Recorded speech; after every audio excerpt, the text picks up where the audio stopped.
more so. Yeah, so up next we're having we're having Jojo and DreamCaster. I got mixed up. I'm guessing Clay and Tara played on not stream. Still not updated. I guess that's still possible. You know what? We got the names, we got the scores. Check that out.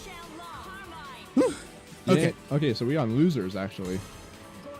Wait, right? No, no, DreamCaster won, didn't he? Yep.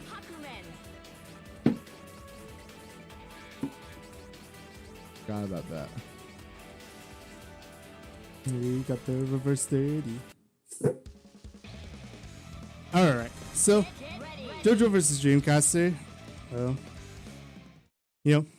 A while ago, the last time DreamCaster was on, we talked about the relative inexperience of the two players that were up. And this time around, they're still both fairly inexperienced, but Jojo just,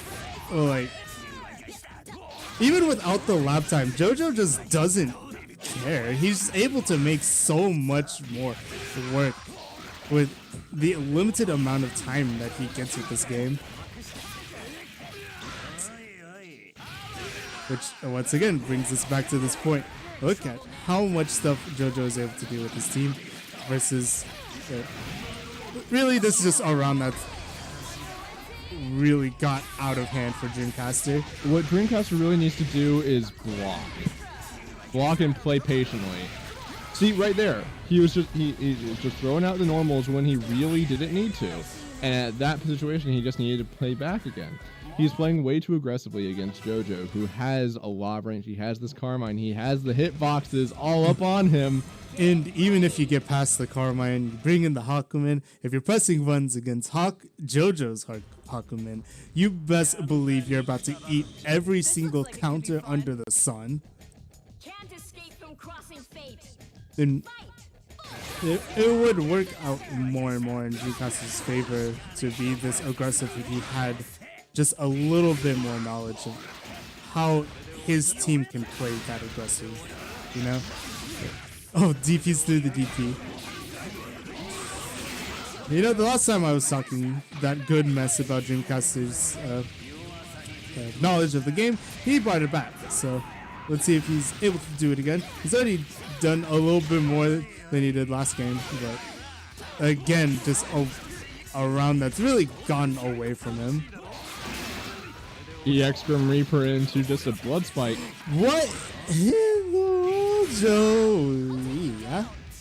He doesn't know, he doesn't have a lot, and he doesn't have a lot of lap time, but when he does figure out something, he finds the weirdest but super good pickups. No, unfortunate drop from Jojo, but you know, wake up buttons. That is definitely a dead Carmine, but a super healthy Hakumen coming in. A meaty soup. You know? That's exactly how I expected it to go. You know, the immediately, the moment that Jojo's Hakumen gets an input, he resonance and then super counter. The classic. But really, there's no reason that he would have not there, right? Joey can recognize when a player is doing certain things, and DreamCaster is pressing buttons. I mean, like, even in that situation, like, Hakumen came in, Yangan put in the super, went into the resonance. That gives enough buffer time for Hakumen to put in the super anyway.